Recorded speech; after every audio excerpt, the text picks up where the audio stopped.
بسم الله الرحمن الرحيم الحمد لله رب العالمين والصلاة والسلام على سيدنا ومولانا محمد وبارك وسلم وصلي عليه في كل لمحة ونفس عدد ما وسعه علم الله. I pray everybody's well, inshallah. Today we're going to be discussing the Madud, lesson number 4, inshallah, page number 28 of your textbooks, inshallah. We discussed the takbir yesterday in our previous lesson about the takbir am and also takbir khas, takbir that is general, that is done upon any surah from the Quran except for Surah At-Tawbah, and then takbir khas, which is performed upon after Surah Duha up until Surah An-Nas, the entire Quran, to the end of the entire Quran. So that's the what we discussed yesterday in regards to the takbirat. So today we're going to be looking at Mudud, inshallah. Let me bring the screen up.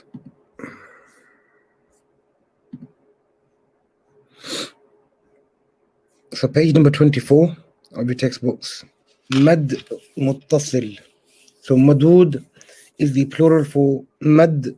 Mad literally means to stretch. Madda yamuddu, to stretch. So when you're stretching a vowel, that's known as mad in the Arabic language. And for those who have studied the Tuhfa and Jazariya, you've got detailed discussion in the Jazariya textbook in regards to Madud, and also in the Tuhfa al-Atfal. You could purchase the copies online and have a study of them, inshallah. So let's start with mad muttasil. So mad muttasil, if a mad letter appears before a Hamza in the same word. So in one single word, you have the mad and also the Hamza inside the same word. It is called mad muttasil. Okay, mad that is joint. For example, إذا جاء نصر الله والفتح. إذا جاء نصر الله. So here you can see the mad, ja, and then you have the alif, and after that you have the hamza, and this is one word. From here, from the jim, alif, and the hamza, they're in a single word, and because it's all in a single word, it's known as mad muttasil. Now the Turuq, the ulama, differ on the duration of this mad. Okay, the ulama differ on the duration of the mad muttasil. The following durations have been transmitted. It can be recited for 4 harakah. Okay, 4 harakah meaning 4 vowels. So you open your finger, 1, 2, 3, 4. So that would be إذا جاء نصر الله والفتح.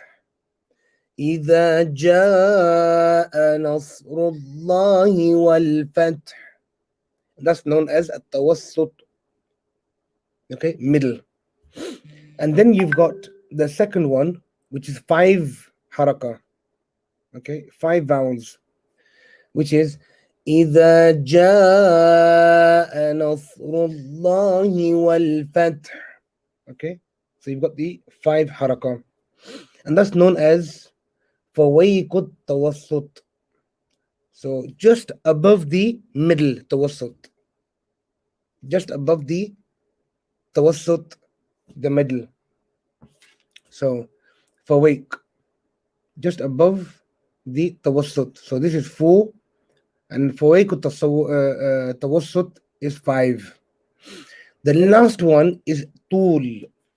Okay, طول means long. Okay, so that's the longest you're gonna go. You ain't gonna go above this, which is 6. So that would be إذا جاء نصر الله والفتح. إذا جاء نصر الله والفتح. That's known as الطول. So مد متصل has 3 different variations. The first one, التوسط, which is the middle, 4 حركة. And the second one, 5 vowels, which is فويق التوسط, which is the middle and just above the middle. And the last one, الطول, which is long, okay, which is the longest. And you're not going to be any longer than that. So if somebody is reciting إذا جاء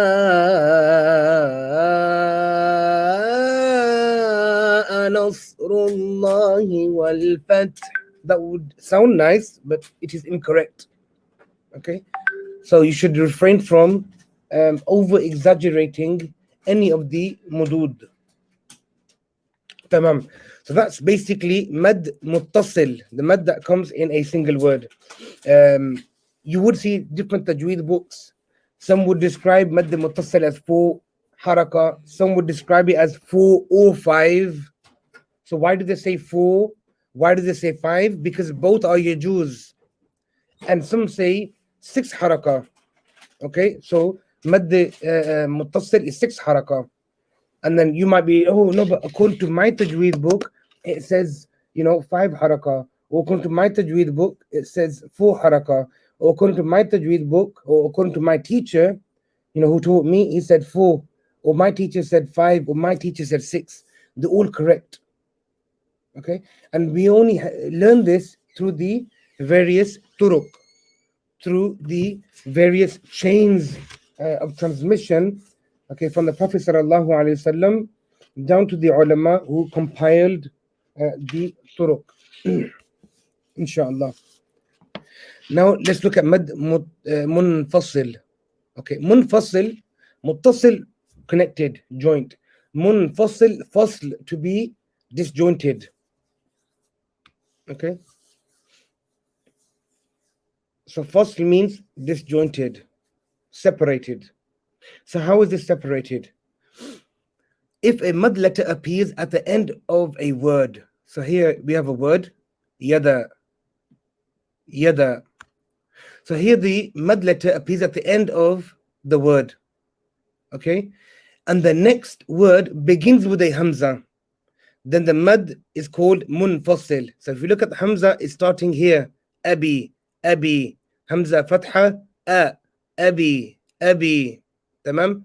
So the mad letter comes at the end of the first word, the hamza comes beginning of the second word. So they are disjointed. So this is a gap between the two. So you have yada and then you have abi. This is known as mad munfasil. Okay, the turuq differ over the duration of mad munfasil also. Okay, the following durations have been transmitted. So here there's 4 different scenarios now. Okay, number 1, qasr. Qasr means to make short. Like when you pray salah as a traveler, you do qasr. So 4 rak'ah, you can read it as 2 rak'ah. So similarly, here qasr means you're reading 2, short. So here 2 vowels. And how would that be recited? تبت يدا أبي لهب وتب. Again, تبت يدا أبي لهب وتب. So what's 1 haraka? Ya. So my duration of my ya fatha, ya, that's 1 haraka.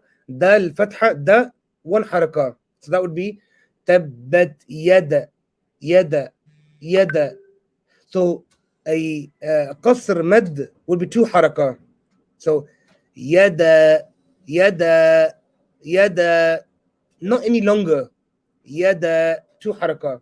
So tabbat yada abi lahabin wa tab. Okay. The next group of ulama, they transmitted, no, it can be recited as 3 vowels.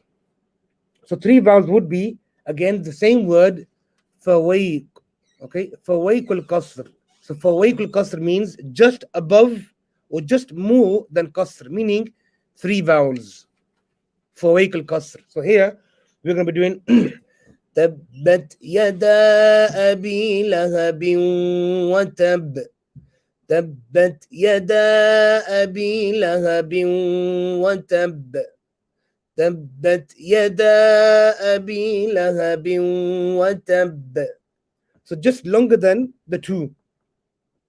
Then the next group of ulama, they mentioned 4 vowels, which is tawassut. Okay, tawassut.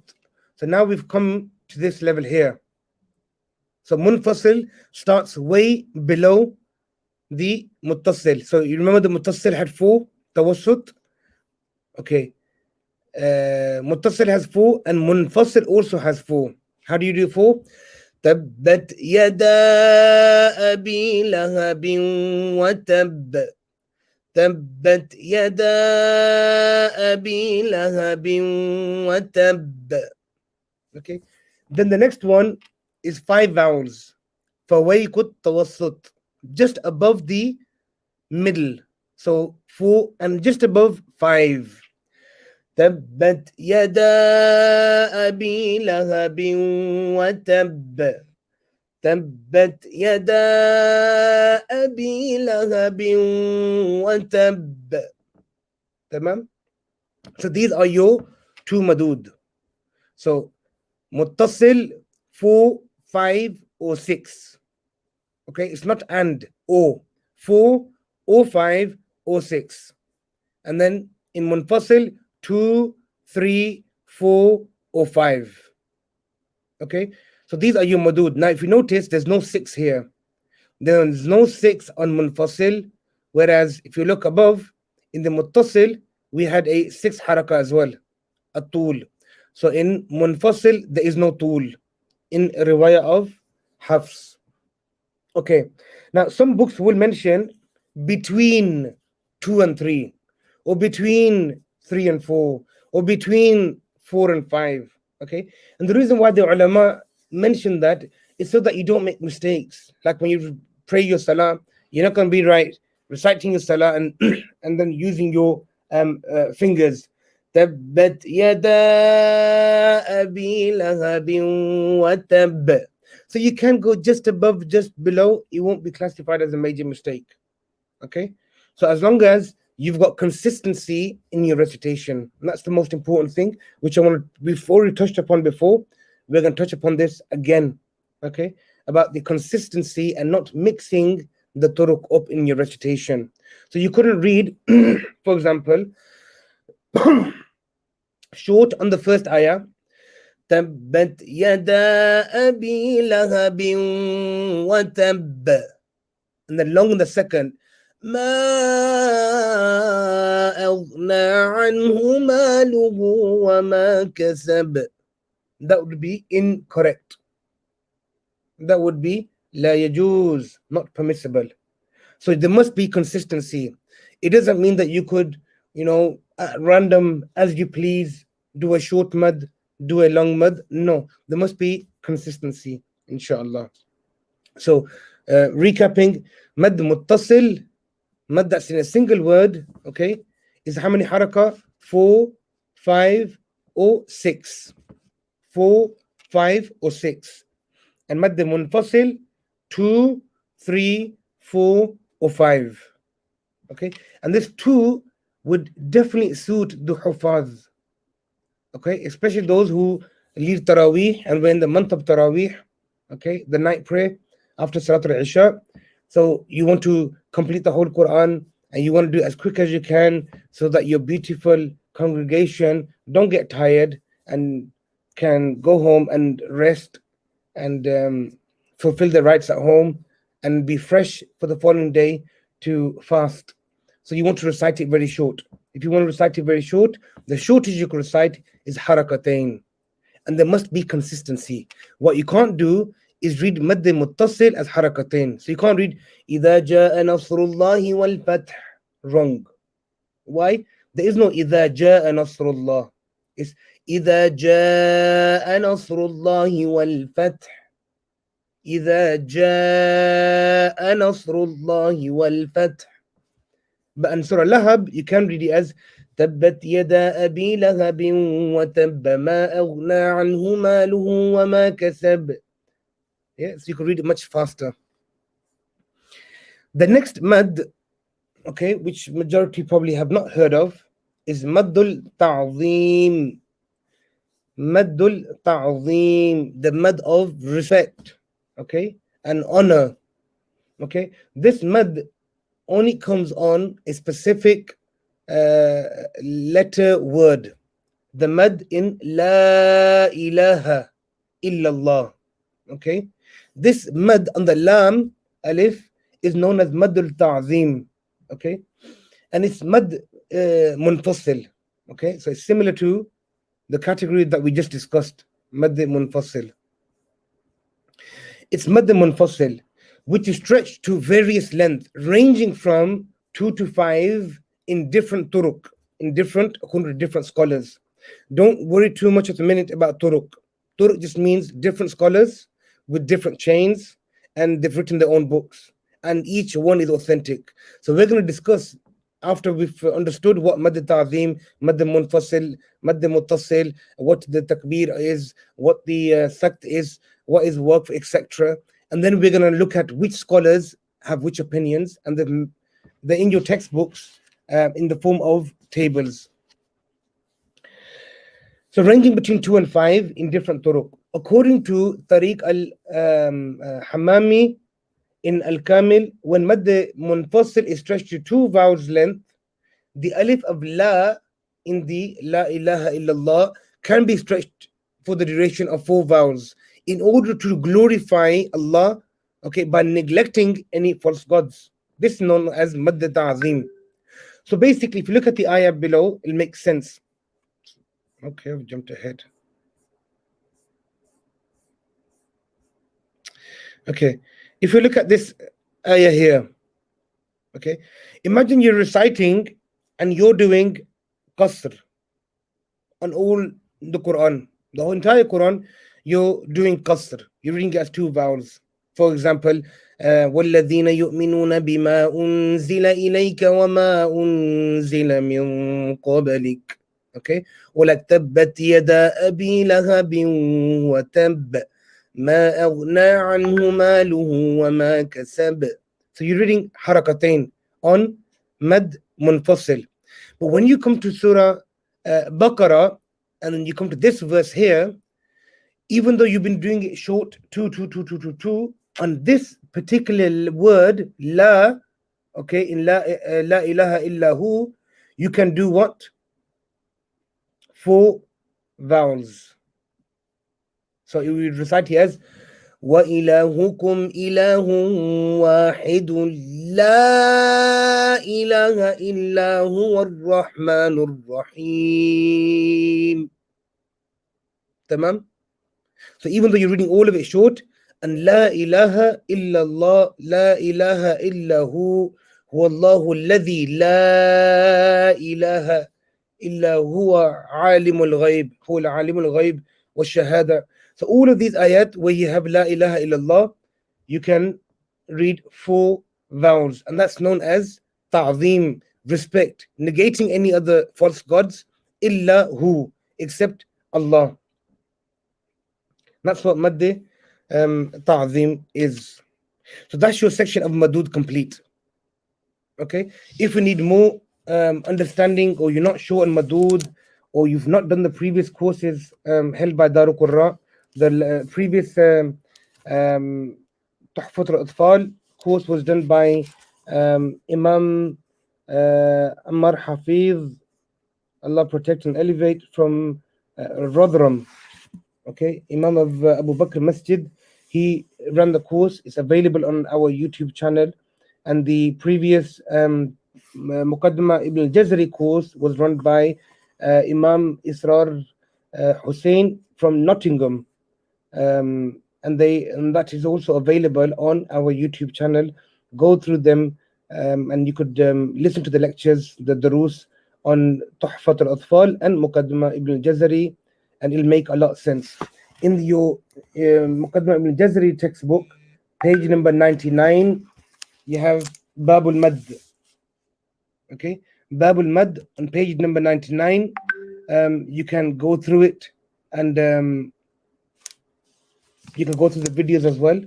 So verse number 69, 70, 71, 72, and it gives you all the different types. You've got the tables there as well, that will benefit you, inshallah. And that's in your Jazariya, and also in your Tuhfat al-Atfal. Tuhfat al-Atfal copy has it a bit more detailed in there, inshallah. Let's look at the next section now in this. After Madud in your textbook, if you look at page number 25, this is something that you've probably never heard of before, and something very, very interesting. Sakt. So what is sakt? Okay, sakt means to pause for a small duration without breaking the breath. So I touched upon this yesterday, how you can incorrectly be reciting the Quran and doing sakt and between verses and not taking a breath when you're trying to read fast, especially those who are huffaz, reciting Salatul Taraweeh. It's a common mistake they make, where they will recite, for example, Alhamdulillahi Rabbil Alameen, Ar-Rahman Ar-Rahim, Maliki Yawmiddin, Iyyaka na'budu wa Iyyaka nasta'een, Ihdina as-sirata al-mustaqim, Sirata alladhina an'amta alayhim, ghayri al-maghdubi alayhim waladdallin. So I read all of that in one breath, but incorrectly. Okay, and they will recite like this without even thinking, and because they've learned the Quran in that fashion, which is an incorrect fashion. Why? When you're joining one ayah to the next ayah, you must read the last vowel. So, Alhamdulillahi Rabbil Alameen, Ar-Rahman Ar-Rahim, Maliki Yawmiddin. Yeah, you have to read the last vowel. There's no sakt in between. Also, reciting and doing a waqf, but not breaking your breath. For example, Alhamdulillahi Rabbil Alameen, Ar-Rahman Ar-Rahim, Maliki Yawmiddin. That would also be incorrect. Why? Because you're doing the waqf, but you haven't broken your breath. So the condition in waqf, your breath must break. The condition in sakt, however, is the opposite, where your sound must stop, but your breath must not break. So sakt means to pause for a small duration without breaking the breath and then continuing your recitation. In certain turuq, sakt is done on a sakin letter if it appears before a Hamza.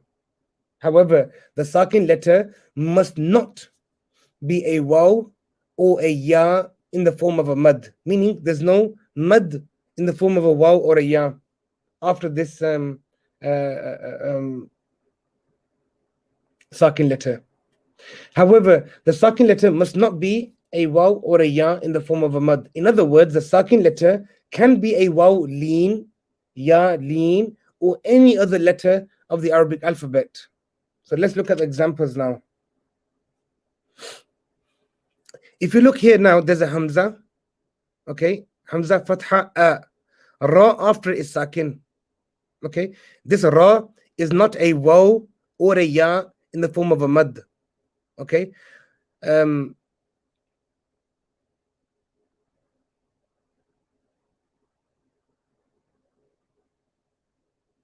sorry, not the Ra, the Lam. The Lam before the Hamza. Wal. This Lam is not in the form of a mad or form of a mad of waw or a ya. Okay, and then after it there's a Hamza. Similarly here you've got Lam. Okay, you've got the Lam is, and after it there's a Hamza, and the Lam is not a waw mad or a ya mad. Okay, same with here the letter Ra, Qur. Ra here again is sakin, and it's not a waw or a ya that is sakin or in a form of mad. Same with khalaw. Okay, waw here is not a mad or a ya. Okay, but rather a mad-lean, which is, in other words, a sakin letter can be a waw lean, can be ya lean. So here it is lean, Lam fatha waw, law. But if lam had a dhamma, for example, khalu, then no. Okay, but here because it's lean is fine. Inna Allah ala kulli shay again mad lean. Sheen fatha ya shay. If this sheen had a kasra she, then that would be the mad letter.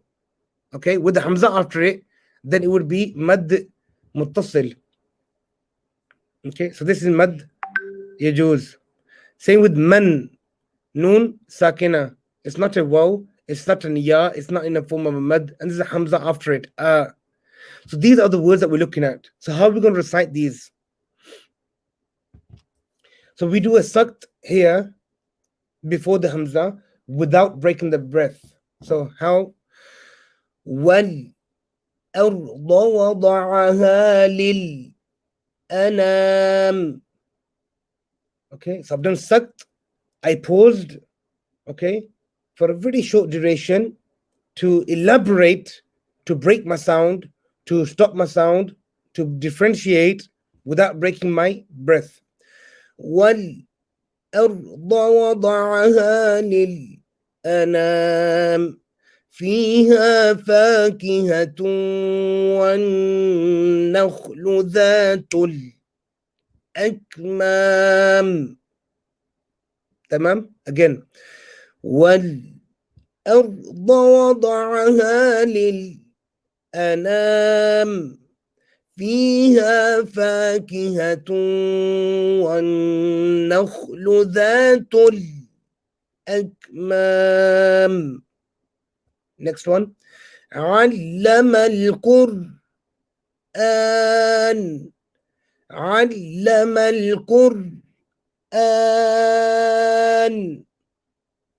وإذا خلوا إلى شياطينهم إن الله على كل شيء قدير. من آمن بالله واليوم الآخر وعمل صالحا فلهم أجرهم عند ربهم وللآخرة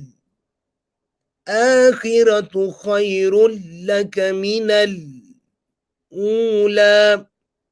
So these are all of your examples. Tamam?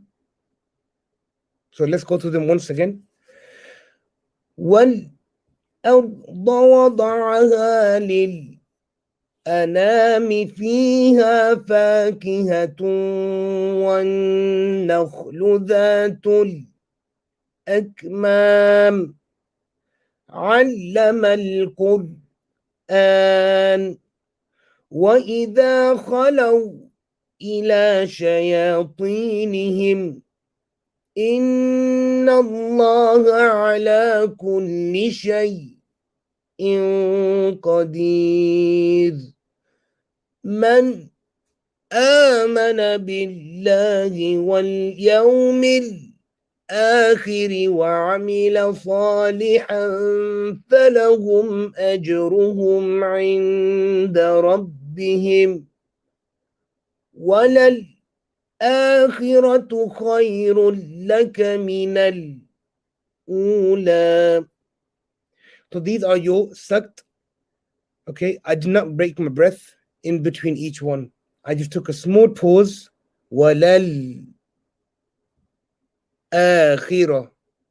وَلَلْآخِرَةُ خَيْرٌ لَكَ مِنَ الْأُولَى. The Turuq differ over whether or not the sakt is done on the sakin letter which precedes a hamza. There are three opinions transmitted through the various Turuq. So the first opinion is no sakt, which is transmitted through the majority of the Turuq. So there's no sakt. Okay, like the Hafs that we recite according to Imam Shatibi, we don't do this. We recite it as how? وَلَلْآخِرَةُ خَيْرٌ لَكَ مِنَ الْأُولَى من آمن بالله واليوم الآخر وعمل صالحا فلهم أجرهم عند ربهم إن الله على كل شيء قدير وإذا خلوا إلى شياطينهم علم القرآن والأرض وضعها للأنام فيها فاكهة والنخل ذات الأكمام. That's according to Imam Shatibi, and that's how we recite it. So Imam Shatibi would come in this number one category. Then number two, you got sakt khas. Okay, sakt al-khas is which is done on the following alif lam that precedes the hamza. Okay, as we've seen before. The word shay and every sakin letter that is detached. Okay, that is detached from the hamza. Sakin letter at the sakin letter is at the end of a word, and the hamza is at the beginning of the next word. For example, in, anta, in, anta. So these are two different words. So in, anta. And then number three, sakt am. So a sakt al-am, which is done on the following.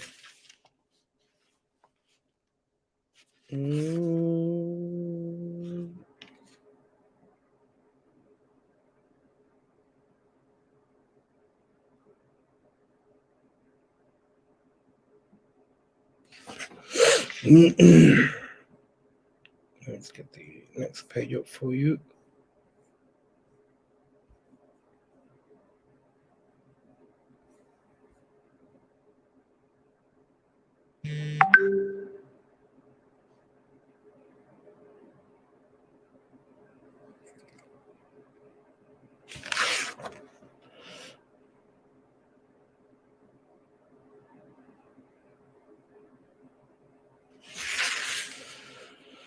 So, alif lam that precedes the hamza, the word shay, and every sakin letter before. So we've done this.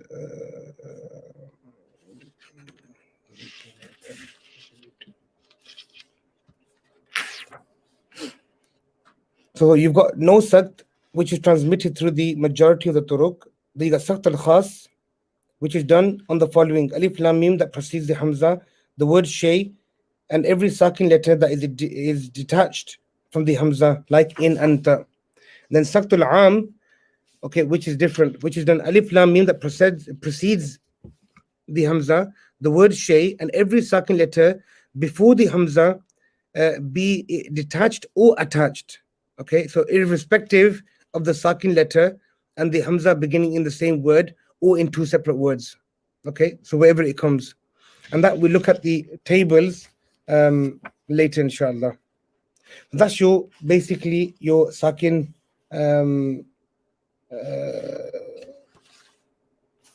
not sakin, your sakt. So sakt, not all the turuq follow.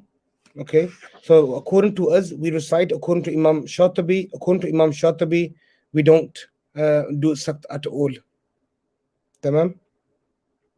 So that's your sakt. So sakt is different from waqf. Waqf is where you break your breath. In sakt, you don't break your breath.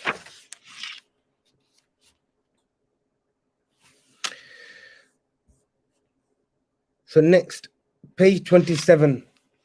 So if you look at page 27, this is another interesting part that majority won't be aware of.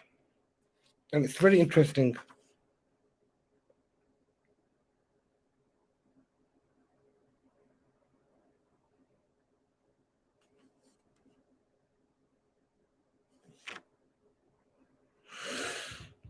Idgham. So we all are aware of doing idgham and nun sakina and tanween into the lam and ra. Okay. So idgham of nun sakina and tanween into lam and ra. Okay. Do we normally do idgham? Yes, we do. Okay. So on certain letters we don't, which are ya, noon, mim, and waw, yanmu. Okay. So when noon sakina or tanween appears before the yer maloon letters, the yer maloon letters are ya, ra, mim, lam, waw, and noon. the noon sakina or tanween is merged into the yarmulun letters. Okay, the yarmulun letters can be divided into two types. So the first type, idgham with gunna. Okay, second one, idgham without gunna. So here with gunna, min masad, min masad. And here we don't, فويل فويل للمصلين فويل للمصلين. Okay, note, when idgham is done without ghunna, okay, on the lam and ra, it is called idgham kamil, complete idgham. Why? Because the tanween or the noon is merged into the lam or ra that follows, because nothing of the noon sakina and tanween remains. However, if idgham is done with ghunna, okay, it is called idgham naqis, okay, incomplete idgham, because the attribute of ghunna still remains. Okay, so the attribute of ghunna still remains in the form of a noon sakina or tanween. According to most turuq, if the noon sakina or tanween precedes one of the following, yanmu, then ghunna is also done. Okay, according to most of the turuq. Whereas if it appears before lam ra, then ghunna is not done with the idgham at all. However, according to some turuq, here, this is key. According to some turuq, ghunna is also done on letters, done on all letters of yarmalun, including the lam and ra. In other words, ghunna is done even if lam or ra appear, okay, after the noon sakina or tanween. So even on the example for waylul lil musallin, okay, idgham will be done with ghunna. Idgham will be done with a ghunna in this example as well. So meaning all of these, you do idgham with ghunna. You don't hide the ghunna in this. There's no idgham tam. Okay, so let's look at the examples. Note, according to Imam Ibn al-Jazari rahimahumullah, idgham with ghunna is only done in those situations where the noon sakina and tanween is written separated, maqtu', to the lam ra, meaning they're two separate. Like فَإِن لَمْ تَفْعَلُوا. Okay, if the noon sakina is written connected, mawsool in one word, then ghunna is done. Okay, no ghunna is done. Okay, because you can't physically see a noon sakina. So this example here, the way we are taught normally, we recite it as فَإِن لَمْ تَفْعَلُوا فَإِن لَمْ تَفْعَلُوا. With ghunna would be فَإِن لَمْ تَفْعَلُوا فَإِن لَمْ تَفْعَلُوا فَإِن. So you take your tarful lisan to the makhraj of lam, fa'il, but make the nasal sound, fa'in lam taf'alu. Okay, but in this example here, you wouldn't do that. You would recite it as fa'il lam. Okay, why? Because you can't see the actual noon. Tamam. And the example on the previous page. So we normally recite this as fawailul, tanween. Okay, tanween, and then you got a lam here. How do we normally recite it? Fawailul lil musallin. And how are we going to recite it with idgham bighunna? Fawailul lil musallin. Fawailul lil musallin. Fawailul. So you're making the nasal sound. فَوَيْلٌ لِلْمُصَلِّينَ. Here there's no nasal sound. صَلِّينَ. فَوَيْلٌ لِلْمُصَلِّينَ. Tamam? I hope that makes sense. So that's your idgham with ghunna and all of the yarmulun letters, and we'll talk about which turuq do what. Okay, which ones agree, which ones disagree, inshallah. So the next page 29, we're looking at four particular words. Yabsutu with a sad, bastatan with a sad, bimusaytirun with the sin on top, or bimusaytir with the sin on top. Now, these two are questioned quite a lot by students, okay? Especially those who are teaching Juz Amma, okay? And you're teaching Surah Al-Ghashiyah, هل أتاك حديث الغاشية, and you come across فذكر إنما أنت مذكر لست عليهم بمسيطر. Is it بمسيطر? Is it بمسيطر? Which one is correct? How should we recite this? Okay, same with al-musaytirun, or is it musaytirun? Is it bastatan, or is it bastatan? Is it yabsutu, or is it yabsutu? According to some turuq, the above words are recited with a sin, whilst others recite them with a sad. This is the same qira'ah of Imam Nafi'i. Okay, Imam Nafi'i's qira'ah, Hafs, Rawaya Hafs, the one that we all reciting. So there's a difference of opinion on these now. Is it seen or is it sad? For more details, see the tables in this book from page 36 onwards. Okay, so you notice they're all referring to page 36. So when we get to page 36, that's when we'll understand who does what. Okay, they are found in the following verses. Okay, Surah Baqarah 245, Surah A'raf 69, and Surah At-Tur 37, and Surah Al-Ghashiyah verse 22.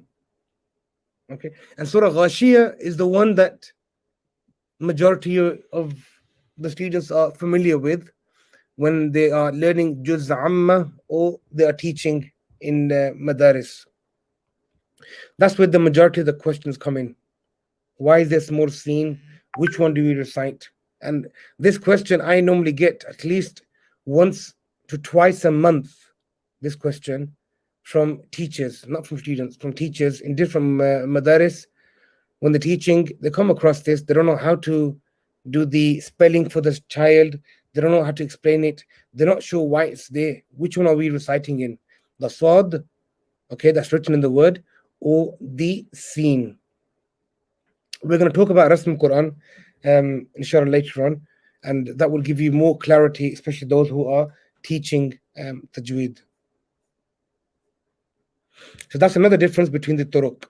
Okay, the next difference between the turuq. The second Hamza in the words Allahu.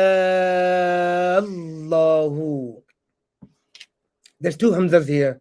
One, the Hamza that you could see, and one is the Alif in the form of a Hamza. So the double Hamza here, and a double Hamza here. Okay, let's look at the verses. Surah Al-An'am 143. You got the verse here. قُلْ الذكرين, and قُلْ الذكرين, verse 144, 143, twice in the same surah. Then you've got الآن in Surah Yunus 551. Then you got الآن again in Surah Yunus 91, and then قُلْ Allahu, Surah Yunus 59, and then Allahu again in Surah Baqarah 245. So now we're going to be discussing about these words and how do we recite them. Okay, and which ways can we recite them? Is it only with the mad, or is there something else that we could do? Okay, so let's look at this.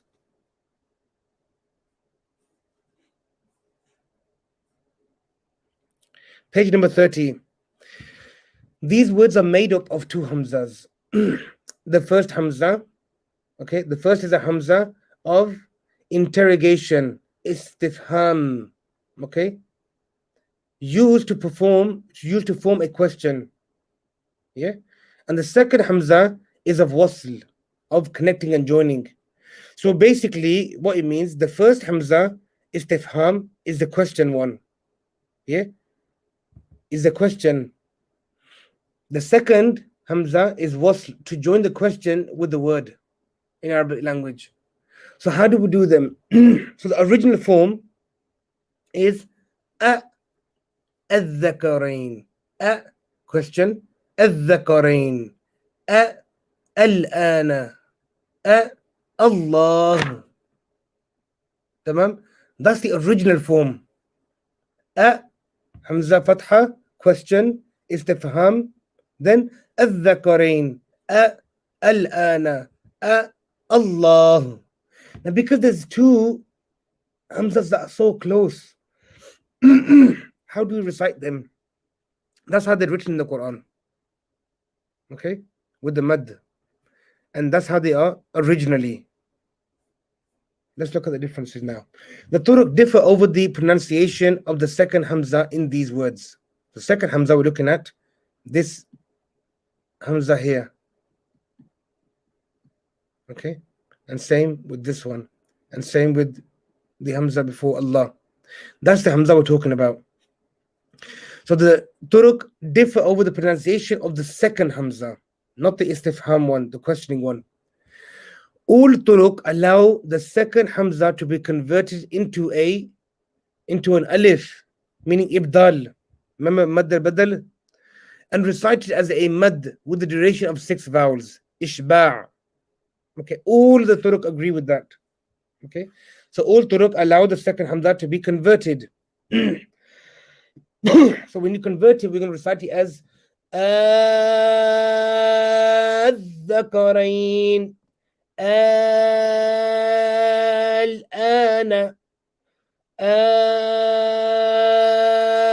الله. تمام. So 6 حركة. الذكرين الآن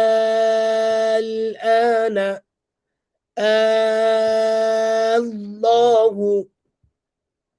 Tamam. And that's ishba' means exaggeration with extra length, meaning 6, just to differentiate this between everything else. Okay. Some Turuq also allow it to be recited with tasheel. Tasheel means to make ease, okay, soft, okay.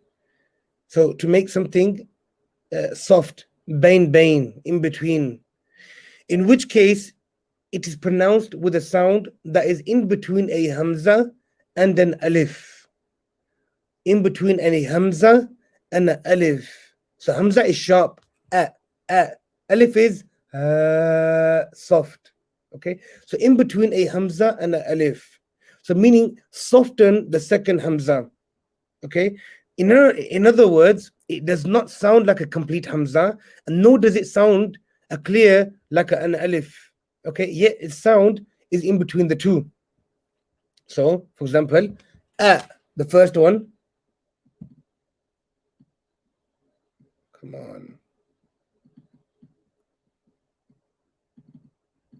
Okay, it's not going to let me highlight it.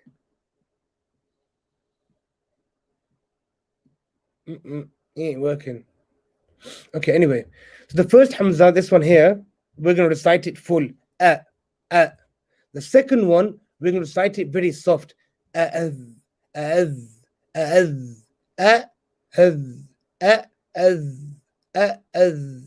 Okay? We're not going to make it into a ha. La.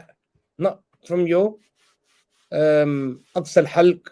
We're using your volume in your chest. So we're going to make it softer than a Hamza. Okay? Softer than a Hamza and sharper than an Alif. So الذكرين الآن الله الله.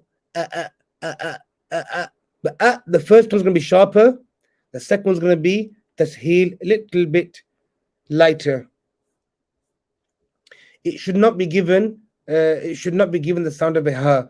So ahadhakarain, wrong. Okay, ahadhakarain, Allah, al-an. Okay, so that's your section complete on these words. The second Hamza in the words الذكرين الله and الآن.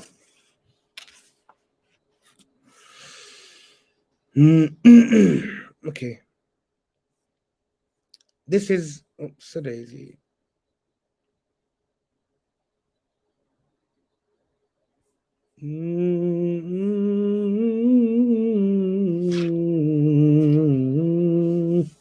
Let's complete this quickly as much as we can. Page number 31. Here we're going to be looking at Idgham again. And those who have studied Tajweed with me before, I always mention Idgham is one of the biggest chapters in Tajweed. One of the biggest chapters. Okay. So here we got Idgham again. The Turuq here differ over whether or not Idgham is done on the following verses of the Quran. Okay, these are particular verses in the Quran, not general all over the Quran, just particular verses, particular words. The first one, Idgham of the tha into the dhal. Yalhath dhalika. Do Idgham here. If we don't Idgham, we will be reciting as Yalhath dhalika. Yalhath dhalika. And the next one, Irkab qalqala ma'ana. Irkab ma'ana. Kab ma'ana. And the second way, Ya bunayyar kam ma'ana. Kam kaf fatha mim mushaddad kam. You're not even reading the ba. Here you're not even reading the tha. Both of these two drop. Tamam? So one's in Surah Hud and one is Surah A'raf. Idgham of the noon in Yasin, okay, in the beginning of Surah Yasin, into the waw that follows it. So one way we recite it as Ya harakatain, then we do Sin, 6 haraka. So Ya Sin wal-Qur'an al-Hakim. One way we can recite this. Second way we can recite this without work. Yasin wal-Qur'an al-Hakim. Okay. The third way is doing the idgham between the two. Okay. Yasin wal-Qur'an al-Hakim. Or Yasin wal-Qur'an al-Hakim. Same with Noon. Idgham of Noon into the following waw of wal-qalami wa ma yastarun, Surah Qalam. One is Noon wal-qalami wa ma yasturun. Second way, Noon wal-qalami wa ma yasturun. Third way, Noon wal-qalami wa ma yasturun. Okay, so doing the idgham of the noon into the waw. Doing the idgham of the noon in Yasin into the waw of wal-qalami, wal-Qur'an al-Hakim. The next part, the word La ta'manna in Surah Yusuf. La ta'manna. According to Ash-Shatibiyyah, okay, this is Surah Yusuf, verse number 11. According to Imam Shatibi, the one that we all, majority in UK and Indo-Pakistan follow, there are two ways of reciting it. The first idgham, okay, first way is the idgham of the meme into the noon, okay, with ishmam. And number 8, ishmam means to indicate towards a dhamma. Rolling your tongues like oo, boo, tu. Dammu shafatain. Rolling, making your lips into a round shape with lips, making them round without pronouncing the sound of a dhamma. The person watching with the eyesight will know that the reciter is indicating towards the dhamma, but will not be able to hear it. Okay? So according to Imam Shatibi, who majority of us follow, there are 2 ways of reciting it. First, with the dhamma, idgham of the meme into the noon with ishmam. The second, with rom, okay, which is to not to do idgham, but to recite the dhamma, okay, of the first noon with a small amount of dhamma, 2 out of 3, very 2/3 of the dhamma of its sound, okay, should be missing. Like that, I'll give the examples later. Let's look at what rom means. Another word for rom is ikhtilas, which means to recite a partial vowel, okay, where most of the sound is missing. Okay, 2/3 is missing, just a fraction, 1/3. Approximately 2/3 is missing. So let's look at the 2 ways of Imam Shatibi. The first way, in Surah Yusuf, verse number 11. After lesson, do open your Qurans and have a look at this verse. So, how are we going to recite this? قالوا يا أبانا ما لك لا تأمنا على يوسف. Okay, لا تأمنا على يوسف. لا تأمنا. لا تأمنا. So all I've done on the ghunna of the noon, I've rounded my lips, but not changed the sound. لا تأمنا. لا تأمنا. That's the first way. The second way, we're going to recite the harakah. Now this word لا تأمنا was originally لا تأمنونا. لا تأمنونا. So there's 2 noons. Okay, there's 2 noons. So we've done idgham. لا تأمنا. And the ishmam, the rounding, indicates the original noon, which is noon dhamma. Here, right in the middle there. Indicates towards the original noon, the dhamma. Hence why we're doing the ishmam. Okay. Now with the second scenario, we're going to do rom.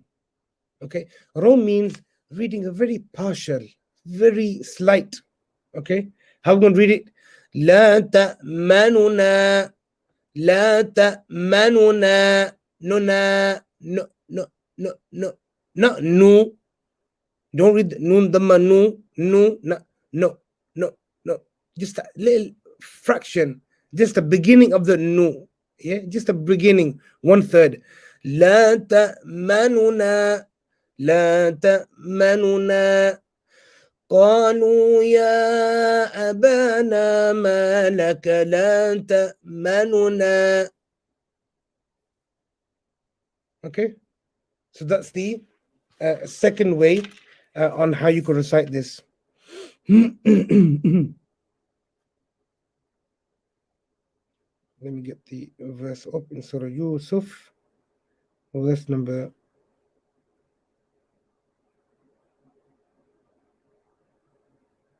11. قالوا يا أبانا ما لك لا تأمننا.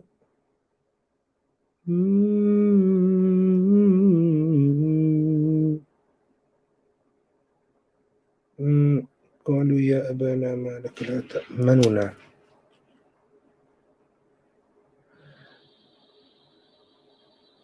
If you can, I'll try to hold it up. You should be able to see it. In the Mus'haf, there's a dot on top of it. Okay? There's a dot on top of it indicating towards the ishmam. So the meme has a dot on top. That dot is indicating towards the ishmam. Okay, so there's two ways you can recite this. قالوا يا أبانا ما لك لا تأمنا على يوسف.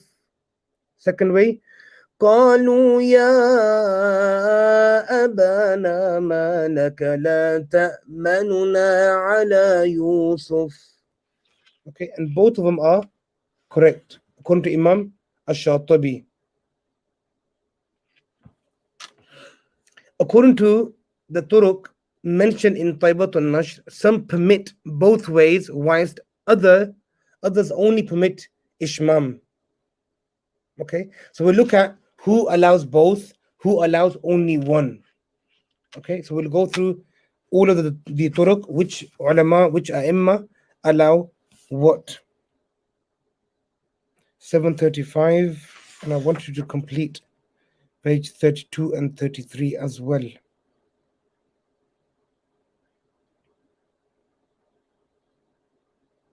Okay, we'll complete the page 32, 33 tomorrow, inshallah. And then if you look at page 35, Tariq al-Hashimi, and that's when we start onto the actual Turuq. Okay, this is just the background on where the ulama are going to differ. So page 32 and 33, once we complete them, so the way you could understand it simply is that what are the differences in riwayah of Hafs an Asim, according to the scholars? All the differences we've discussed so far, except for the sakt on page 32, and then on page 33, we're looking at the tafkhim and tarqiq of a few words and a few other special words in the Quran. Other than that, there's no other difference. These are the only places where the ulama differ. Okay, they're like the length of the madud. Is there a sakt or not? وَلَلْ آخِرَةُ خَيْرٌ لَكَ مِنَ الْأُولَى. Is there an idgham on lam and ra with a gunna, or are they without the gunna?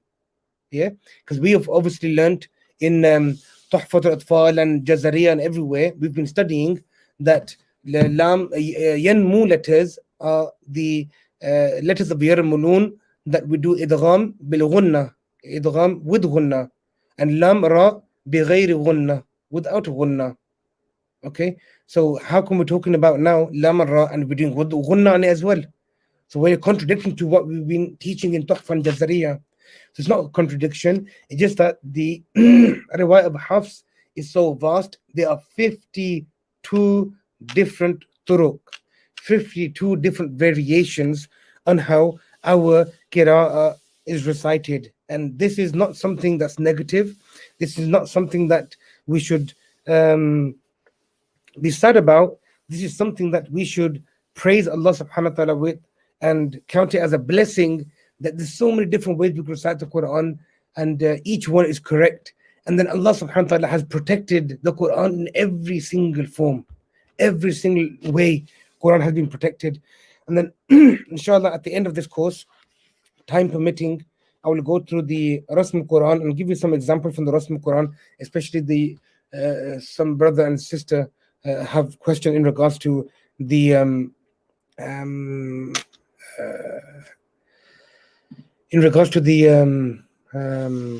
Quran. So we'll talk about that as well once we complete this. There was a question. Let me just look at the online questions first. Wa alaikum salam wa rahmatullahi wa barakatuh. Question. I've seen 3 in some qaidas. Is this correct also? Sorry, at 6 minutes 41, I don't know what I was talking about then, so I'm not sure what the question is. Perhaps I read it regarding madd munfasil. Never mind, that's good. Big shout out to Robert Bradley, beautiful brother, mashallah. Yasin, I love you for the sake of Allah. Is Mad Tazim just for this verse, or is it for wherever La ilaha illallah comes? For everywhere, wherever La ilaha illallah comes, Surah Hashr, Ayat al-Kursi, wherever. Okay, I can't think of any other verse top of my head right now. Assalamu alaikum. How is ghunna? How is ghunna done when noon does idgham into the ra, because the ra has the quality of taqreer, causing the tip of the tongue to vibrate and not leaving it near the place with the noon? Okay, good question. So when you're doing the idgham, let me get an example. It'll be easier. Just give me a second. Let me find you an example. If you look at page number 72, page number 72 of your textbook.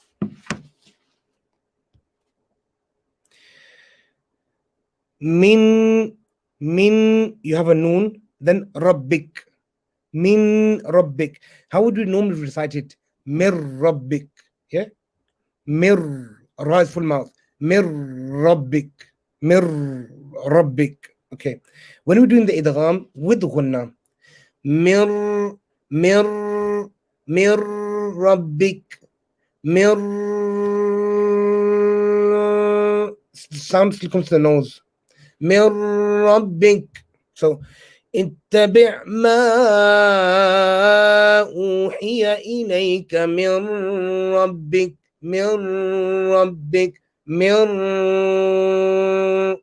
So hold the tongue in the makhraj of ra and nasalize it.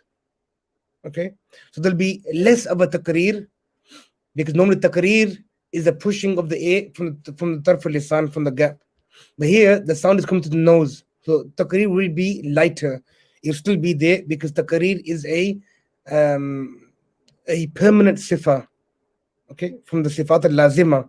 So you can't delete or eradicate the sifa of taqreer. Sifa of taqreer would always be there, inshallah. So again, اتبع ما أوحي إليك من ربك.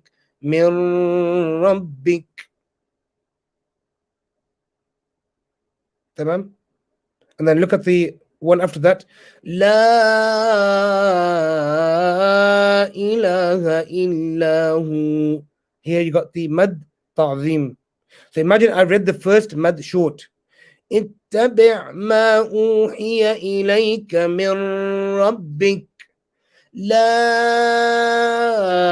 إله إلا هو. So here I'm doing mad ta'zim, making it long, even though on اتبع ما I made it short, okay, to qasr harakatain, but on the la I'm still make it long. Why? It's mad ta'zim, inshallah. And beneath that you could see there's 8 different ways in total you could recite this ayah. Just this ayah, 8 different ways.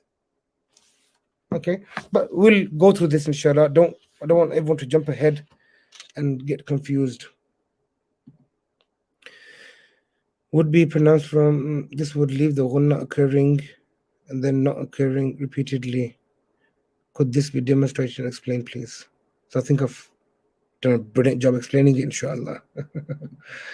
Barakallah feekum. There's a question that came on WhatsApp. Let me just double check. ومن الناس من يقول آمنا بالله وباليوم الآخر وما هم بمؤمنين. Okay, salam.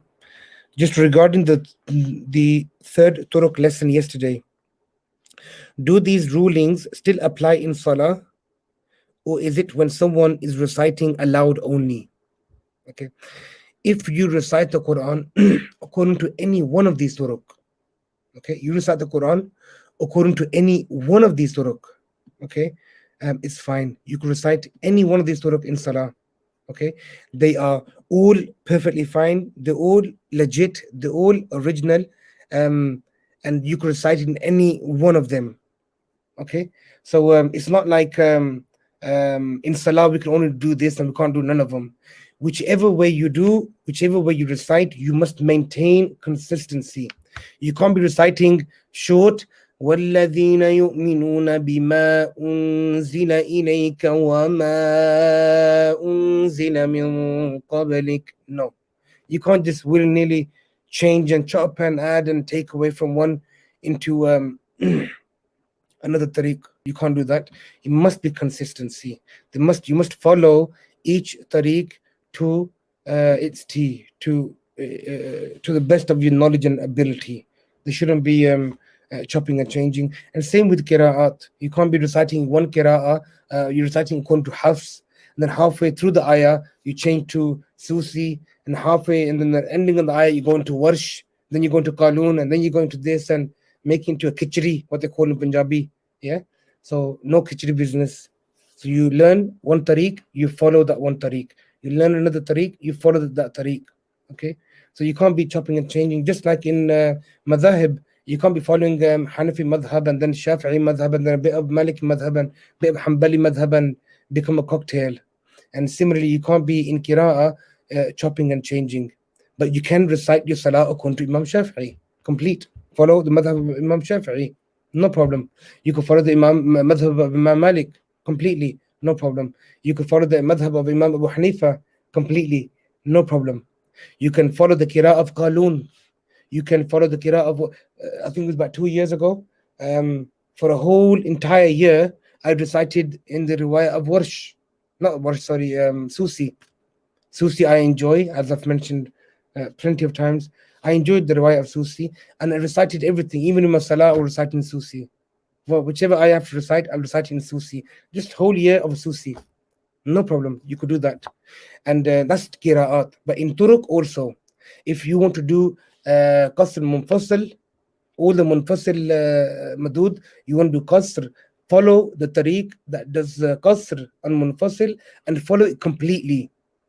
So you can't be like, okay, I'm going to follow this imam in qasr, but I'm going to follow that imam in idgham on the lam and ra, and I'm going to follow this imam on the sakt and mix it up into a khichdi. Okay, that's something that you can't do. And the tables from page 36 onwards, okay, you could follow any one of them, but you'd have to maintain. But we'll talk about how the tables work, and it's very, very easy. It's so easy, it's unbelievable. And you could follow any one of these schools. These are the different schools of qira'at in the of Turuq in the riwayah of Hafs, and you could comfortably follow any one in particular, and there's no issues. There's no halal or haram. There's no that can I do in my salah or outside my salah. Yes, it's a different argument where when somebody who hears you reciting and they don't understand Turuq, and they'll say, no, Qari Sahib ji or Ustaz Sahib, you're reciting it wrong. And that's happened to me. I was reciting Quran in I can't remember where, and it was this ayah, وَالَّذِينَ يُؤْمِنُونَ بِمَا أُنزِلَ إِلَيْكَ, and also Surah Kafirun, مد منفصل. قُلْ يَا أَيُّهَا الْكَافِرُونَ لَا أَعْبُدُ مَا تَعْبُدُونَ وَلَا أَنْتُمْ عَابِدُونَ مَا أَعْبُدُ. So I was reciting this, show. Okay, and somebody actually spoke out, and they said, no, Qari Sahib, make the mud longer. So I just repeated. Okay. قُلْ يَا أَيُّهَا الْكَافِرُونَ لَا أَعْبُدُ مَا تَعْبُدُونَ. And they had a mashallah, a very beautiful big smile on their face. So perfectly fine. So people will speak against you, those who don't know, and you have to just humble yourself and take you on the chin, like Mike Tyson and Muhammad Ali or Khabib, and accept it. And there's no point arguing with people. There's no point arguing with them. No, you don't know tajweed, and you don't know who you're talking to, and you can do this and you can do that, and according to this imam and according to that imam and according to this book and according to that book and according to Sheikh Abu Adam, you could do this. So you don't need to drop no names and books. Somebody doesn't know, just Jazakallah. Thank you for informing me. Thank you for helping, because he had good intention. He actually believed that I was making a mistake, so he has got his reward for that, and which is fine. So you just accept it and fine. But in regard to the question the brothers asked, can you recite this in salah in one of these turuq? Yes, you can. Okay, as long as you're not mixing, chopping, and changing, inshallah. Barakallahu feekum jami'an, and enjoy your iftar today, inshallah. Remember myself and especially Daru Qurra in your du'as. And those who can financially support Darul Qura this Ramadan, please do so. Please do so. Darul Qura needs your funding and your support. We are currently extending our masjid, and we are struggling financially, extremely struggling financially for to renovate and complete the masjid and have it open by September. So those who can support the masajid, the houses of Allah, there's a great reward for you in the hereafter. It's investing in the hereafter. It's like if you have a property in Jannah, okay, you won't be refused entry into Jannah because you are a sahibul beat. You're the owner. You have milk. You have ownership of a property in Jannah by making a house of Allah in this dunya. So do support Darul Qurra. You can contact Darul Qurra on any one of the numbers. There's a number on the screen you could take it from on our videos on Instagram, Facebook. You can contact us. You can make a donation to Darul Qurra. And those who can fundraise for Darul Qurra, please contact me and I can help you fundraise for Darul Qurra. So we need a lot of money, between 80 to 100,000 pounds to complete the process. And Darul Qurra has been closed for over 2 years now. Over 2 years, we've been closed. The masjid has been closed. No salah inside the masjid, no Jum'ah, no Taraweeh, no nothing. And that's going to stay closed until we can complete the extension. And extension is complete. Is the internal refurbishment of carpets, windows, electricity, plumbing, lighting, the sisters' hall upstairs, wudu areas, accommodation for students on the 3rd floor. And it's the only institute that is set up for Quran and just for Quran. So do contribute, inshallah. Barakallahu feekum jami'an. Until tomorrow, assalamu alaikum wa rahmatullahi ta'ala wa barakatuh. Can I give zakat to your organization? Yes, you can give zakat, but we can't use the zakat for the masjid. Okay, zakat we are sending to Egypt, to orphans, widows, and students of knowledge. Okay, poor students in Egypt who are studying, we send them zakat. We also send zakat to Pakistan. Darul Qurra has a mother Darul Quran in Egypt, which was set up by my grandfather originally, and then run by my father. And they weren't ulama or Qurra, they just had passion for helping people. So we have orphans in our madrasa. There's approximately 30 plus orphans in Pakistan, Azad Kashmir, and a place called Chitrapuri, just outside Mirpur, opposite the Mangla Dam, next to the medical college, Benazir Bhutto Medical College in Pakistan. We have our own madrasa. That madrasa doesn't need a lot of money, to be honest with you. Our family support it, and alhamdulillah, it's running very well. We have secular education, English, maths, and science, Urdu, Islamic studies, and we also have full-time Hafs program for the children that are poor and orphans who study there. There's also another brother, Hafiz Asif Qayyum. He's also part of a charity in Pakistan supporting orphans, strictly orphans, and they actually have a orphanage. And that's the other 3rd place that we're going to be supporting this year, Ramadan. And so you can donate your zakat to Darul Qurra, but do specify it's zakat and it's not for the masjid. Barakallahu feekum. Assalamu alaikum wa rahmatullahi ta'ala wa barakatuh.